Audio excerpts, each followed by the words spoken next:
हवा ज़्यादा ख़राब है या पानी ज़्यादा ख़राब है, तो हमें लगा कि लोगों का सिविक सेंस ज़्यादा ख़राब है। कोई ऐसा शहर नहीं है, कोई ऐसा जिला नहीं है जिसमें कम से कम 100 तालाब ऐसे ना हो जो गायब हो चुके हैं। सबसे बुरा हाल मुझे दिल्ली का लगता है। राजधानी है ना, देश की राजधानी। अच्छा है ना, क्योंकि यहाँ पे या तो तालाब सीवर से भरे हुए हैं या तालाब वो सूखे हुए हैं। ऐसे घर भी हैं जिनकी महीने की इनकम 5,000 10,000 रुपए है, लेकिन वो महीने में 50,000 रुपए का पानी बर्बाद करते हैं, 1 लाख रुपए का पानी बर्बाद करते हैं। तो यहाँ पे अनप्लान डेवलपमेंट वाटर पॉल्यूशन का सबसे बड़ा इशू है। कई लोगों ने क्या कर रखा था, उसको जानबूझ के उसमें छेद कर रखा था पाइप में। जानबूझकर मतलब जानबूझ के इसलिए क्योंकि वो अब वहाँ पे कुछ खेती बाड़ी कर रखी है, वहाँ पे उसके बराबर में खेती आ रही है। अच्छा, तो उसमें से पानी है ना, तो वो छेद करके उसी में से एक छोटा पाइप लगा के अपना यूज कर रहे थे। अब मान लो आप नदियों को बचाने की बात करते हैं और पैसा उसमें मान लो 1% ही लगा रहे हैं, तो बदलाव भी आपको 1% ही दिखेगा।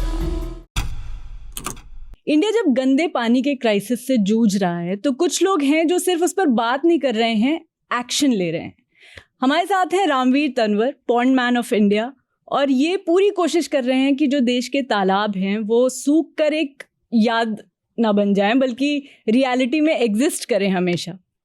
तो welcome to the podcast sir, कैसे हैं आप? सो मच, बहुत बढ़िया। कैसे आपको लगा कि इस चीज़ पर काम करना है?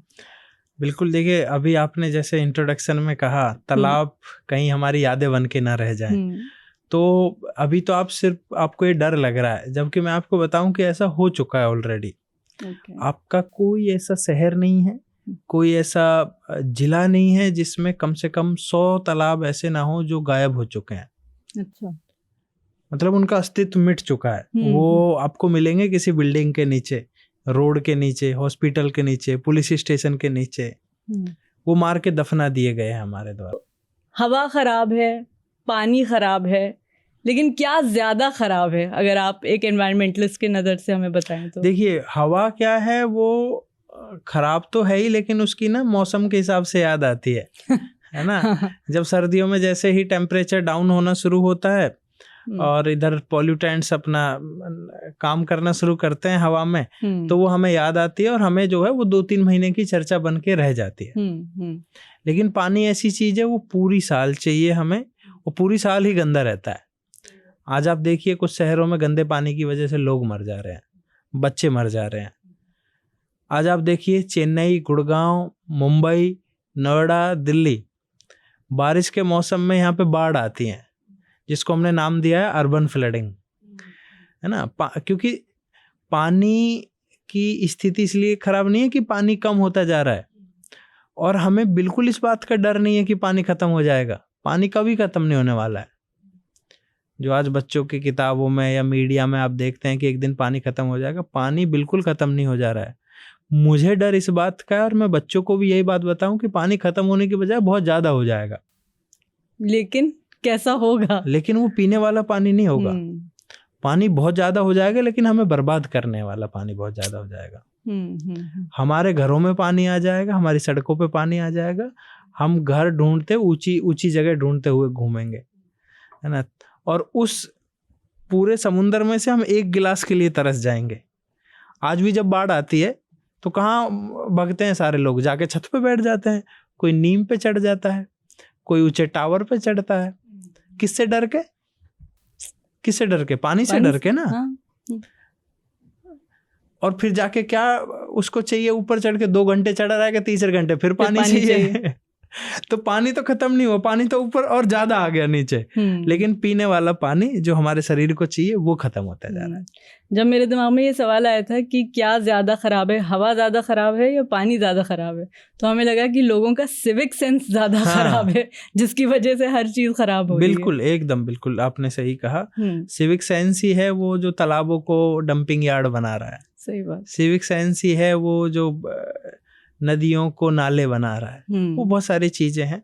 आज इंडिया एक ऐसी जगह है जहाँ पे इतना पोटेंशियल है इंडिया के अंदर, हर मोहल्ला शायद एक टूरिस्ट प्लेस बन सकता है।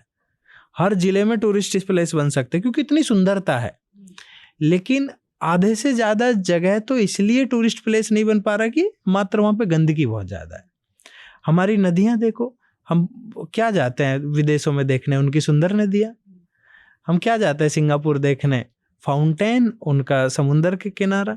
हमारे यहाँ पे क्या नहीं है, दुनिया के सारे मौसम हमारे पास हैं, सब तरह की साइट्स हमारे पास है, बस हमने क्या उनको कचरा डाल डाल के बर्बाद कर रखा है। इसलिए यहाँ बर्बाद करते हैं और फिर दूसरे देश में जाके देखते हैं। हाँ, वो फिर आ जाते हैं। हमारे यहाँ पे तो इतने सुंदर सुंदर तालाब है, किसी देश में नहीं मिलेंगे आपको, लेकिन क्या है वहाँ खड़े नहीं हो सकते 2 मिनट आप, वो हमारा ही कचरा है। एक सवाल ये भी था कि पानी की सप्लाई की ज्यादा समस्या है, मतलब पानी की कमी की ज्यादा समस्या है या गंदे पानी की ज्यादा समस्या है? ये अगर आप कुछ डेटा के साथ हम लोग से शेयर करें इस बारे में। बिल्कुल, देखिए पानी की कमी की बिल्कुल समस्या नहीं है ना। पानी तो सारी नदियों में है ही, नालों में है ही, है ना। हमारी सारी नालियां ओवरफ्लो हो रही हैं, है ना, नदियां बाढ़ ले आ रही हैं, तो इसका मतलब ये हुआ कि पानी की तो कमी नहीं है ना। जहाँ तक बात आती है स्वच्छ पानी की कमी है ना। हमारे शहर जैसे दिल्ली, गाजियाबाद, नोएडा, इसमें क्या है गवर्नमेंट एजेंसीज के पास एक एक बूंद का हिसाब है, कितना पानी हमें मिल रहा है, कितना हम ट्रीट कर रहे हैं और कितना लोगों तक सप्लाई कर रहे हैं। और वो पानी की जब कमी हो जाती है तो तब उसके बाद ये घुसते हैं टैंकर माफिया। अब दिल्ली में देखिए, आप कभी बहुत सारी जगह ऐसी हैं जहां आप सुबह 7 बजे जाइए, आपको टैंकर के पीछे डेली कम से कम आधा किलोमीटर लंबी लाइन मिलेगी, दिल्ली में आज भी। और दिल्ली में जैसे कोई सरकार बनती है या जब चुनाव होते हैं तो सबसे पहले वो उन कॉलोनियों में जाके यही वादा करते हैं कि हम टैंकर भिजवाएंगे। इसका मतलब पानी की बहुत कमी है ना। आप नोएडा में कई बार साल में कम से कम 5 बार ऐसा हो जाता है कि सारे सोसाइटी वाले लाइन में लग जाते हैं पानी के लिए, फिर उनको टैंकर से, क्योंकि एक बार कहीं पे वो प्रॉब्लम हुई वाटर सप्लाई में, सब बर्बाद। फिर आप चाहे करोड़पति हैं चाहे अरबपति हैं। मैंने एक बेंगलोर की वीडियो देखी थी, पिक्चर देखी थी। बेंगलोर का जो सबसे पॉश एरिया है जहाँ पे बहुत ही धनवान लोग रहते हैं, वहाँ पे 2-3 साल पहले बाढ़ आई थी, तो जो सबसे करोड़पति अरबपति थे उनको ट्रैक्टर में बैठा के बाहर निकाला था। अच्छा, है ना, जबकि उनके पास बहुत पैसा था।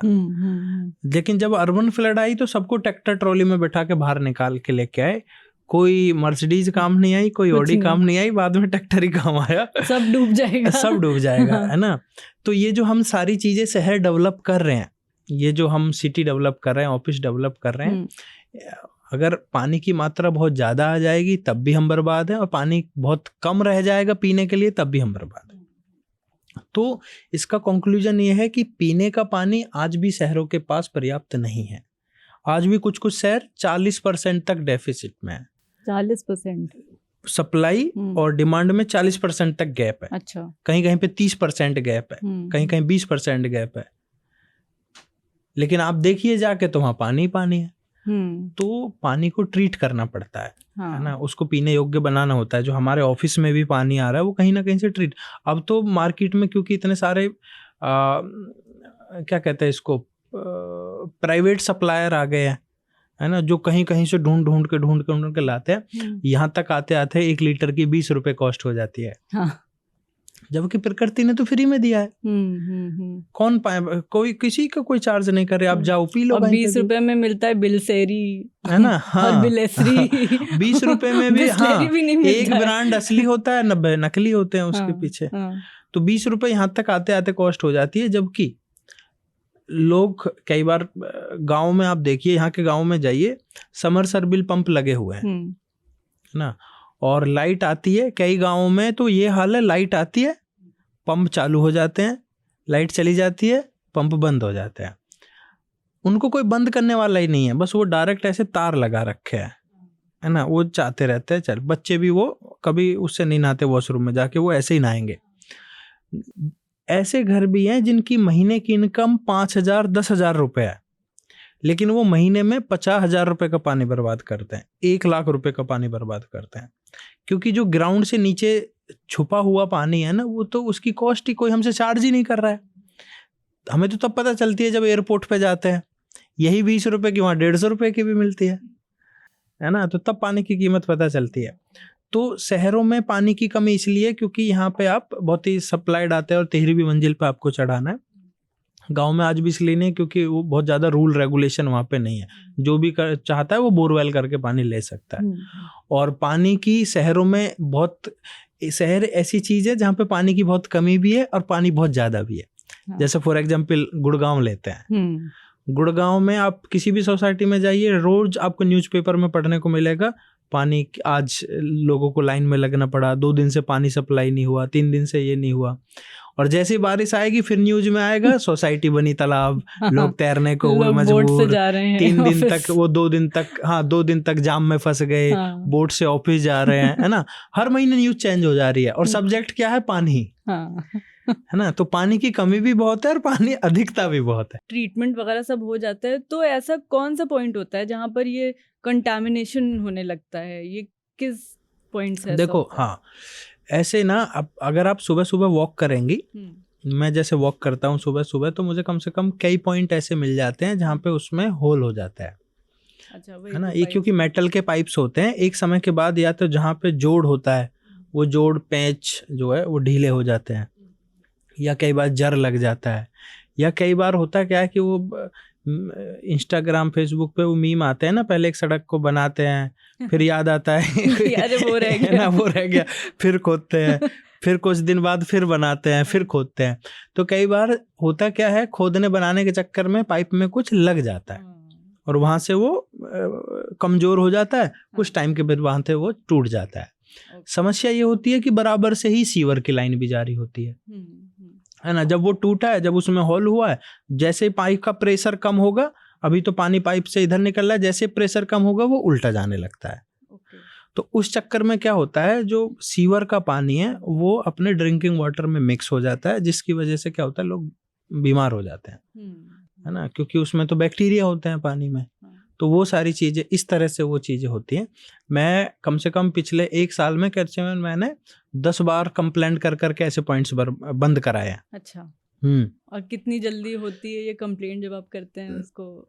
नहीं, अच्छी बात यह है कि जैसे ग्रेटर नोएडा में मैं कंप्लेंट करता था तो मात्र 2 से 3 घंटे बाद ही मेरे पास फोटो वीडियो आ जाते थे कि आपने रिपेयर कर दिया। अच्छा, ये आपका खौफ है या फिर? मुझे नहीं पता, उनका हो सकता है इतना ज्यादा फास्ट तरीका हो। अच्छा। या मेरी मैसेजेस पे ये इतना ज्यादा रिप्लाई फास्ट, क्योंकि ज्यादातर लोग तो यही कंप्लेंट। अभी हम जल्दी वहाँ गए थे, बुराड़ी गए थे दिल्ली में, इधर वहाँ पे भी एक जो कॉलोनी है, बड़ा बुरा हाल है, पानी नहीं आ रहा है लोग से, और उन लोग का वही है कि कंप्लेंट कर करके थक गए हैं, बट कुछ होता नहीं है।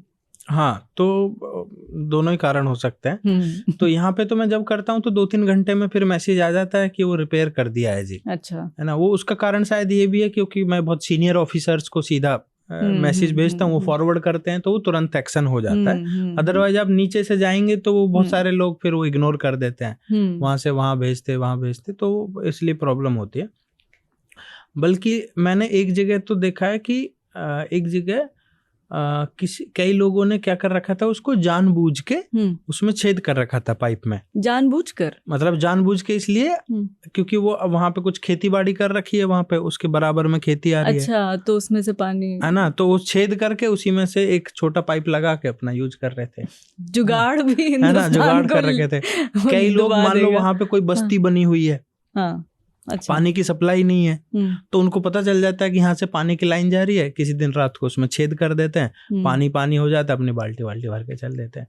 तो उनके लिए तो छोटा सा काम है छेद करना, बट वहां पे किसी दिन जब सीवेज मिक्स हो जाता है वो बहुत बड़ा काम हो जाता है।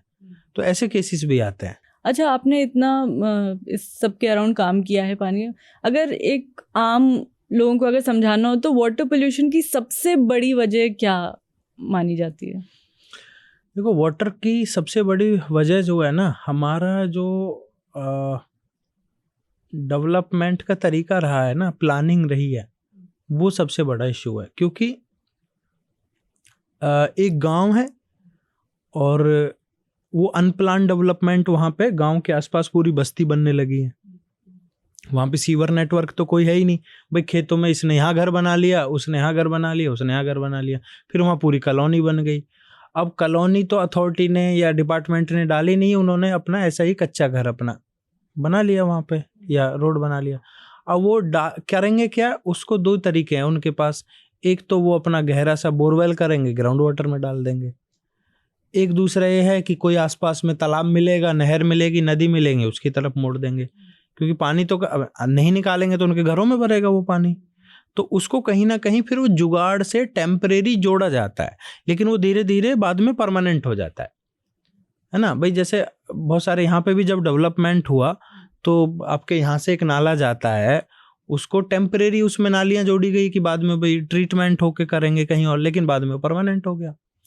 तो यहाँ पे अनप्लान डेवलपमेंट वाटर पॉल्यूशन का सबसे बड़ा इशू है, क्योंकि यहाँ पे जब कॉलोनी बस जाती है तब जाके वो फिर परमिशन के लिए अप्लाई करते हैं कि भाई अब हमें नाली दे दो, अब हमें सीवर नेटवर्क दे दो, तो फिर पूरा खोद के बनाया जाता है। लेकिन वो अनप्लान्ड है तो जोड़े किससे चीज़, उसको कहीं पे तो जाके आउटलेट देना पड़ेगा ना उसका, वो होता ही नहीं है। गुड़गांव में सबसे बड़ा इशू यही है। गुड़गांव में क्या है, बिल्डर अपना किसानों से ज़मीन लिया, जाके वो बड़ी ऊंची सी सोसाइटी बना दी, ठीक है, जबकि वहाँ तक अभी रोड ही नहीं आया है, वहाँ तक अभी कोई सीवेज नेटवर्क ही नहीं आया। अब उनको बाद में याद आती है कि अब इसको लेके कहाँ जाएं, है ना। तो उसको क्या है, अपने गंदे पानी को फिर आसपास के तालाब से जोड़ देते हैं, आसपास की नदी से जोड़ देते हैं, इसलिए पूरा एकदम गंदा होता चला जाता है। दूसरा ये प्लान है कि दो तरह के एरिया होते हैं, एक रेजिडेंशियल, एक इंडस्ट्रियल, है ना। अब रेजिडेंशियल एरिया के अंदर भी इंडस्ट्रीज यूनिट चल रही है, बना हुआ गांव है, लेकिन वहाँ पे डाइंग फैक्ट्री चल रही है, कपड़ों को धोने वाली, रंगने वाली, ठीक है। अब वहाँ पे मान लो गवर्नमेंट ने एक एसटीपी लगा भी दिया। गवर्नमेंट क्या कंसीडर करके एसटीपी लगा रही है कि रेजिडेंशियल एरिया है, तो वो जो एसटीपी है वो डोमेस्टिक वेस्ट को ट्रीट करने के लिए डिजाइन किया गया है। इंडस्ट्रियल वेस्ट को ट्रीट के लिए वो डिजाइन ही नहीं किया गया है। बाद में कुछ दिन में उसको जब पता चलता है कि यहाँ पे तो डाइंग यूनिट्स भी हैं, यहाँ पे तो केमिकल है, तो वो फिर काम ही नहीं करता, वो फिर पानी फिर जो बाईपास कर दिया जाता है, ऐसे ही चला जाता है। जहाँ पे इंडस्ट्रियल यूनिट्स है वहाँ पे डोमेस्टिक आ जा रहा है। अब जैसे दिल्ली, आप बहुत सारी जगह देखिए, वो पूरा रेजिडेंशियल एरिया है, लेकिन अंदर जाएंगे तो आपको छोटी छोटी फैक्ट्री मिल जाएंगी उसको। तो भाई वो पानी ट्रीट कैसे होगा? अब ऐसी तो कोई यूनिट कैसे बनाएगी जिसमें इंडस्ट्रियल भी डाल दो, जिसमें डोमेस्टिक भी डाल दो, सब आ जाएगा उसमें? ऐसा नहीं हो सकता। आपको इसलिए दोनों, जहाँ पे इंडस्ट्रियल है वहाँ पे आपको ईटीपी लगाना पड़ेगा, इफ्लुएंट ट्रीटमेंट प्लांट, है ना। देखिए तीन तरह के वेस्ट वाटर ट्रीटमेंट सिस्टम होते हैं, ईटीपी, एसटीपी, सीईटीपी और डब्ल्यूटीपी। अच्छा, चार हो गए। डब्ल्यूटीपी क्या होता है? जो घरों में पानी सप्लाई करने से पहले पानी को ट्रीट करते हैं। वो भाई गंगा से पानी लाए, नहर से, हो सकता है बीच में कोई गंदगी मिल गई हो, कितना पीएच लेवल ऊपर नीचे करना हो, टीडीएस ठीक करना हो, वो डब्ल्यूटीपी में आ गए। एसटीपी क्या है? जो घरों से निकलने वाला मलमूत्र है, हमारा सीवेज से निकलने वाला जो है, उसको कहते हैं एसटीपी, सीवेज वाटर ट्रीटमेंट। फिर आया ईटीपी। ईटीपी क्या है? इंडस्ट्रियल यूनिट के अंदर जो छोटे छोटे ईटीपी होते हैं, इफ्लुएंट ट्रीटमेंट प्लांट, वो सिर्फ केमिकल को ट्रीट करने के लिए बनाए गए हैं। वो उनका फंक्शन अलग है, उनका डिजाइन अलग है। फिर एक होता है सीईटीपी। सीईटीपी क्या है? वो है ईटीपी, लेकिन क्या है, बहुत छोटी छोटी इंडस्ट्रीज है हमारे पास। अब मान लो 1000 स्क्वायर मीटर में पूरी इंडस्ट्री बनी है, तो वो ईटीपी लगाएगा कहाँ? पूरा प्लांट ही उसका उसी में चला जाएगा। तो क्या है, फिर एक इंडस्ट्रियल यूनिट बनाई जाती है, उस सब से बोला जाता है कि भाई तुम इस पाइप में अपना वेस्ट छोड़ते रहो, हम बाहर एक सीटीपी बनाएंगे, कॉमन इफ्लुएंट ट्रीटमेंट प्लांट, सबके लिए बनाएंगे, यहाँ ट्रीट करेंगे और फिर आगे छोड़ देंगे। तो ये 4 तरह के सिस्टम होते हैं, लेकिन चारों का काम करने का तरीका अलग है। अब जैसे डब्ल्यूटीपी है, उसमें कल को कोई इंडस्ट्रियल वेस्ट भी डालने लगे, काम करेगा? वो नहीं करेगा। तो इसीलिए प्लानिंग बहुत जरूरी है। चलो पहले जो गलती हुई, लेकिन अभी बहुत जरूरी है, और इसका शायद सबक ले भी रही है सरकार। अब जो नए नए रेजिडेंशियल एरिया कर रही है, तो उसको प्रॉपर वो प्लानिंग के तहत कर रहे हैं। मैं तो अभी पिछले सप्ताह उसमें था, एक गुजरात में एक नया शहर बनाया जा रहा है, गिफ्ट सिटी, उसका नाम है, गांधीनगर के अहमदाबाद के पास है, गिफ्ट सिटी, है ना। वो देखने में मुझे ऐसी लगी कि इंडिया में शायद उससे ज़्यादा एडवांस कोई सिटी नहीं होगी जब वो बन के निकलेगी। उसमें किसी भी इंडस्ट्री को, किसी भी कंपनी को, किसी बिल्डिंग को अपना एसी लगाने की जरूरत ही नहीं है, ठीक है। किसी को अपना सीवर नेटवर्क लगाने की जरूरत नहीं है, किसी को अपना अलग से वाईफाई का कोई तार नहीं होगा, कुछ नहीं होगा। क्या है, पूरे शहर में एक टनल बनाई गई है जिसमें से अंदर गाड़ी भी जा सकती है। वो टनल को हर बिल्डिंग से जोड़ा गया है। कहीं पे एक जगह एसी की बड़ी यूनिट बनाई गई है, वो टनल से हर बिल्डिंग पे एयर कंडीशंस की ठंडी हवा पहुंचेगी, बस आपको वॉल ऑन करना है। सोचिए उस बिल्डिंग का कितना एरिया बचा, उनकी कितनी मेहनत बची, ठीक है। उसी में आपको अपना जो सॉलिड वेस्ट है, आपको एक डस्टबिन में पॉलीथीन जो होती है उसमें से आपने इकट्ठा किया और वहाँ पे एक छोटे छोटे ऐसे बॉक्स बने उसमें डाल दिया। उस टनल में इतना वैक्यूम क्रिएट होता है कि वो एकदम से अपने वहीं पहुंच जाएगी प्लांट पे ही, है ना। आप यहाँ डालिए और आप अगले 5 मिनट में वो प्लांट पे पहुंच जाएगी जो शहर के बाहर बना हुआ है, वहां पे उसको ट्रीटमेंट किया जाएगा। तो इससे क्या हुआ, कोई भी कूड़े की गाड़ी नहीं है पूरे शहर में, कोई पूरे शहर में कूड़े की गाड़ी नहीं रहेगी, बस आप यहाँ डालो और वहां पहुंच गए, है ना। आपको एसी लगाने की जरूरत नहीं है किसी को, आपको लिक्विड वेस्ट, सॉलिड वेस्ट कुछ करने की जरूरत नहीं है। तो ये दुबई में अभी तक होता था, सिंगापुर में अभी तक होता था, अब इंडिया में अभी ऐसा होने लगा है। तो ये गुजरात में सबसे पहला, ये गुजरात में ऐसा बनाया जा रहा है। मुझे तो उन्होंने पूरा घुमाया दिखाया तो मैं हैरान रह गया कि मतलब इंडिया में भी इस तरह के शहर बनाए जा रहे हैं। इसीलिए और उसी के लिए वहाँ पे बैंक ऑफ अमेरिका, मतलब दुनिया की जो सबसे बड़ी गूगल है, ये सारी कंपनियों ने अपना अपना ऑफिस लिया है उस इंडस्ट्री। अच्छा, हाँ, चलिए बढ़िया है। अगर ऐसे ही हर शहर में इस तरह का कुछ यस हो जाए तो अच्छा रहेगा। अच्छा, आपने बहुत सारे शहरों को देखा होगा, तो सबसे बुरा और सबसे अच्छा वाटर मैनेजमेंट कहाँ का आप बताएंगे? देखिए, वैसे मैंने ऐसे कंपेयर कभी किया नहीं शहरों को, बट फिर भी देख के लगा मैनेजमेंट हो कि, है ना, वाटर मैनेजमेंट जैसे, या सबसे कम पोल्यूटेड वाटर किस शहर का है? अगर आसान देखो, अगर मैं देखूं तो मैं अभी ना छत्तीसगढ़ घूम के आया हूँ। अच्छा। मैं छत्तीसगढ़ जब घूमता हूँ गाँव में स्पेशली, तो मुझे दूसरे राज्यों के मुकाबले उसके तालाब ना बहुत कम गंदे नजर आते हैं। ओके। वहाँ के तालाब आज भी, वहाँ पे ऐसा नहीं है कि वहाँ पे तालाब बर्बाद नहीं हो रहे हैं, तालाब वहाँ पे भी खराब होते जा रहे हैं दिन प्रतिदिन। लेकिन जब मैं दूसरे स्टेट से कंपेयर करता हूँ तो वहाँ के तालाब आज भी बहुत ज़्यादा साफ मिलेंगे आपको। एक तो बड़े तालाब मिलेंगे, एक एक गांव में 5-5, 6-6 तालाब मिलेंगे और एकदम साफ मिलेंगे। मैं तो कम से कम अभी 20 गाँव में घूम के आया। 20 गाँव में घूम के आया और सबके तालाब एकदम बढ़िया थे। और आज भी लोग, ऐसा कोई तालाब में नहीं मिला जहाँ पे लोग ना नहा रहे हों। अच्छा। हर तालाब में कोई ना कोई नहाता हुआ मिला, हर तालाब में कोई ना कोई कपड़े धोते हुए मिला। तो ये देख के बड़ा खुश हो जाता। दूसरा जैसे गुजरात है, गुजरात में जहाँ शहरी एरिया है वहाँ तो थोड़े गंदे मिलेंगे, लेकिन आप अंदर जाएंगे तो आज भी लोग वहाँ पे नहाते हुए मिलते हैं। जैसे हमने एक तालाब बनाया था अभी गुजरात में, वहाँ कभी भी जाता हूँ कम से कम 50 लोग नहाते हुए मिलते हैं। एक उड़ीसा में हमने तालाब बनाया था, तो वहाँ पे तो लोगों की दिनचर्या ऐसी है, उठेंगे, जाके तालाब में नहाएंगे, तालाब के सामने मंदिर है, पूजा करेंगे और अपने काम पे चले जाएंगे। अच्छा, है ना। तो जैसे छत्तीसगढ़ है, गुजरात है, यहाँ पे मुझे सबसे ज्यादा सुंदर तालाब देखने को मिलते हैं। और सबसे बुरा हाल आपको कहाँ का लगता है? सबसे बुरा हाल मुझे दिल्ली का लगता है। राजधानी है ना, देश की राजधानी। अच्छा, है ना, क्योंकि यहाँ पे या तो तालाब सीवेज से भरे हुए हैं या तालाब वो सूखे हुए हैं। सीवेज से इसलिए भरे हुए हैं क्योंकि डायरेक्ट वो जोड़ा हुआ है किसी ने। सूखे इसलिए हुए हैं क्योंकि एनजीटी के और सुप्रीम कोर्ट के कई नियम है कि भाई जब तक ट्रीट नहीं कर लेते, जब तक तालाबों में नहीं डाल सकते। तो इसलिए क्या, बारिश का पानी आता है। अच्छा, बारिश का पानी इसलिए कम आता है क्योंकि चारों तरफ तो बिल्डिंग बनी हुई है, चारों तरफ दीवार है, तो पानी आएगा कहाँ से? जितना थोड़ा बहुत आता है कैचमेंट एरिया से, वो 1 महीने में सूख जाता है। तो इधर या तो तालाब सूखे हुए हैं या सीवेज से भरे हुए हैं। सुंदर तालाब बहुत कम मिलेंगे, या मिलेंगे तो वही मिलेंगे जिसमें आर्टिफिशियली पानी भरा जा रहा है ना, किसी होटल के अंदर है, किसी अच्छी सोसाइटी के अंदर है। जो नेचुरल तालाब है ना, वो दिल्ली में नहीं मिलेंगे आपको।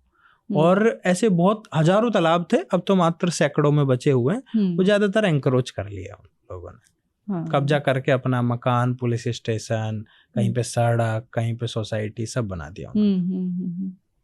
आप जैसे इतने साल से काम कर रहे हैं, तो आपको क्या लग रहा है, चीजें बेटर हो रही हैं या फिर अभी और खराब होंगी और फिर कुछ ठीक होने नहीं, की? देखो मुझे ये लगता है कि हम अब उस स्टेज पे हैं जब हम कम से कम क्लाइमेट चेंज की, सॉलिड वेस्ट मैनेजमेंट की, लिक्विड वेस्ट मैनेजमेंट की, लाइफ, एक गवर्नमेंट ऑफ इंडिया का प्रोजेक्ट लाइफ है ना, इस तरह की बातें करने लगे हैं, इस तरह के सेमिनार्स बहुत सारे करने लगे हैं, वर्कशॉप करने लगे हैं, हर स्टेज पे ये मुद्दे उठाए जा रहे हैं। एनवायरमेंट, चुनावों में इस तरह की बातें होने लगी है। क्या आपको लगता है कि पहले इनकी जरूरत नहीं थी क्योंकि चीजें ठीक थी? वही मैं कह रहा हूँ। हाँ, तो एक समय था, चीजें देखो, चीजें ना एक दिन में खराब नहीं हुई है ना, इसको दशक लगे हैं, 2, 3, 4, 5 दशक लगे हैं। तो 50-100 सालों में चीजें खराब हुई हैं, 50-60 सालों में भी ऐसे ही धीरे 50 या 100 सालों में ठीक होंगी। अगर हमारे रहते है ना, नहीं हमारे रहते तो मुझे लगता है कि बहुत ज्यादा ठीक नहीं होंगे, है ना, तब तक हम चले जाएंगे। क्योंकि और इसका ऐसा भारत में नहीं हो रहा है, ये ऐसा कई देशों में हुआ है। आप जैसे लंदन की थेम्स रिवर देखिए, कभी पहले बहुत गंदी थी, सांसद की जो है कार्रवाई रुक जाती थी उसकी वजह से, अब देखिए वो बेंचमार्क है पूरी दुनिया के लिए, है ना। तो भारत में भी ऐसा होगा, क्योंकि अब भारत में मतलब नमामि गंगे पूरा मंत्रालय बनाया गया है, उसके लिए पूरा करे गया है, अमृत सरोवर स्कीम चली है, सॉलिड वेस्ट मैनेजमेंट की बात चली है, स्वच्छ भारत मिशन अभी 2014 में ही तो लॉन्च हुआ है। हाँ, मतलब हो गए 10, है ना। हाँ, 10 से तो वही मैं साल कह रहा हूँ। तो ये चीजें जब लॉन्च हुई है तो अब ये धीरे धीरे अपनी रफ्तार पकड़ रही है। लेकिन 2 चीजें चाहिए हमें, एक तो बहुत, अब मान लो मिशन लॉन्च करने से भी कुछ नहीं होता, उसके लिए बहुत बड़ा फंड भी चाहिए हमको। तो जब भारत एक बड़ा अमाउंट अपनी जीडीपी का इधर खर्च करने लगेगा ना, तो अपने आप ही चेंज आ जाएगा। अब मान लो आप नदियों को बचाने की बात करते हैं और पैसा उसमें मान लो 1% ही लगा रहे हैं, तो बदलाव भी आपको 1% ही दिखेगा, है ना। अब आप उसका 5% पैसा लगाएंगे तो 5% बदलाव दिखेगा। तो अभी बहुत सारा फंड चाहिए नदियों तालाबों के लिए। फंड एक मतलब मुद्दा है, फंड तो है ही, और डेडिकेशन और कोऑर्डिनेशन, स्टेट्स और सेंट्रल गवर्नमेंट्स के बीच में कोऑर्डिनेशन भी चाहिए। और मैं तो कई जगह पे ये मुद्दा उठा चुका हूँ, जैसे तालाबों का, कि भाई तालाबों के काम को ना फाइनेंशियल ईयर के अकॉर्डिंग मत आप डिजाइन करिए, तालाबों के काम को आप मानसून के लिए डिजाइन करिए, क्योंकि तालाबों को नहीं पता कि हमारा फाइनेंशियल ईयर कब स्टार्ट होता है, कब शुरू होता है। उनको तो ये पता है कि इस मौसम में सूखते हैं, इस मौसम में भरते हैं। तो सूखने और भरने के बीच का जो पीरियड है उसमें उनको रिजुवनेट करिए। अब मान लो आप अप्रैल में फाइनेंशियल ईयर शुरू होगी, मई में टेंडर निकलेगा, जून में काम शुरू होगा, जुलाई में बारिश आ जाएगी, होगा कब वो काम? तो 3-4 महीने तो चाहिए अच्छे तालाब को करने के लिए। तो तालाबों के काम को मानसून के अकॉर्डिंग डिजाइन करना है, ये सरकार को थोड़ा सा देखना पड़ेगा। हाँ, मतलब मेन चीज़ यही है कि पॉलिसीज बन जाती हैं, ऑन पेपर चीज़ें दिखती हैं कि हाँ हो रहा है, प्रोसेस चल रहा है, लेकिन ऑन ग्राउंड पहुंचने में बहुत वक्त लग जाता है। और तभी शायद ये इंदौर जैसे हादसे होते हैं, गांधी मॉनिटरिंग बहुत जरूरी है इन सारी चीजों की। और फंड के साथ साथ वो मैन पावर देनी है उसके लिए। आप इसके लिए अलग से एक डिपार्टमेंट रखिए। अभी नहीं, मान लो देखो जिले में मान लो एक मतलब अभी नहीं है डिपार्टमेंट, बहुत सारा काम तो अभी भी तहसीलदार, एसडीएम और डीएम के जिम्मे ही रहता है। अच्छा, है ना, उनके जिम्मे है, उनके जिम्मे और भी 100 सारी चीजें हैं। डीएम के पास उतना समय ही नहीं है कि वो हर तालाब को जाके चेक करे। एक तहसीलदार के पास तो उनको तो जो पिक्चर भेज दी जाएगी उन पर यकीन करना पड़ेगा।